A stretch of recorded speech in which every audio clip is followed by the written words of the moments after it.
пак съм аз. Мъжът, който ти взе жената. Нека да ти припомня за нея. Помниш ли я?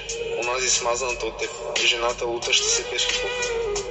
Да, помниш я. Нали в твоите очи тя е долната, защото те изоставила заради мен. Смешник. А забравяш защо те изоставила, нали? Забрави, като ни даваше любовта си. Тя е жена с характер. А ти нямаш такъв и не можеш да й предложиш нищо, освен някакви дрънковки. Докато тя беше долу в тинята, ти беше зает все с нещо.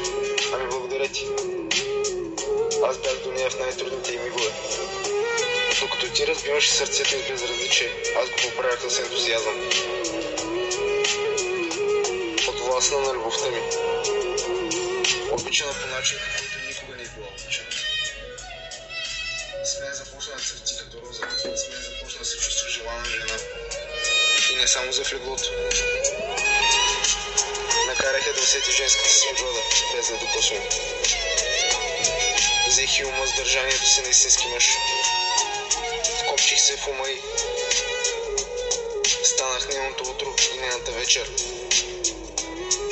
А ти се загуби някъде по трасето. От заетостта, от невниманието към нея. Спреш да даваш вниманието си към жената, която те обича. Губиш се. Тя е цял свят. Тежка жена, тежка категория. Жена буря, от емине нищо не остава цяло.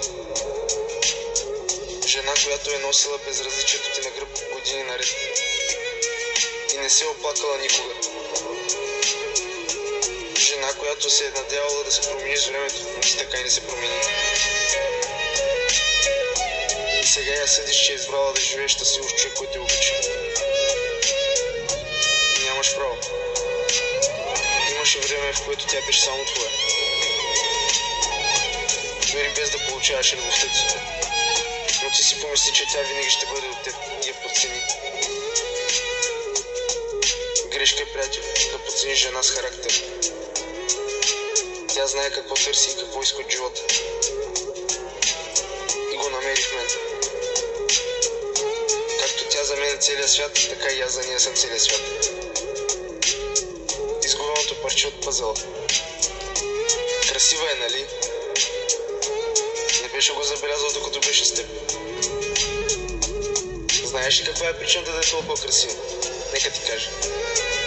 Аз съм причината. И винаги ще бъда. Пичове, може повечето от вас да ме мразят и ненавиждат, но истината боли. Бъдете живи, здрави и цените жените си, да ни ги оцени някой друг. Благодаря ви за гледането. Мъжка болка. Влюбените